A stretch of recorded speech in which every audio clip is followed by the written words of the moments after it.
దేశంలోని పిల్లలు బాలికలు మహిళలను పోషణ లోపం నుంచి విముక్తం చేస్తూ ఆరోగ్యవంతులను చేస్తానని మాట ఇస్తున్నాను.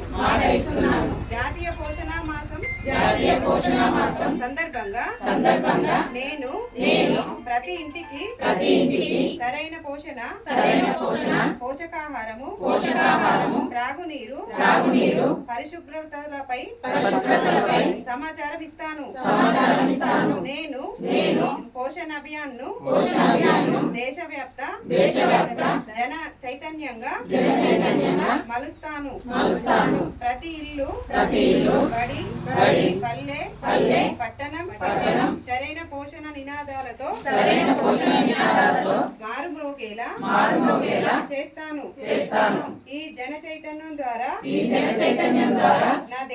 నా దేశ సోదర సోదరీమణులు పిల్లలు సంపూర్ణ ఆరోగ్యవంతులవుతారు. మెరుగైన శక్తి సామర్థ్యాలతో జీవితాలను స్వార్థకం చేసుకుంటారు. ఇదే నా ప్రతిజ్ఞ.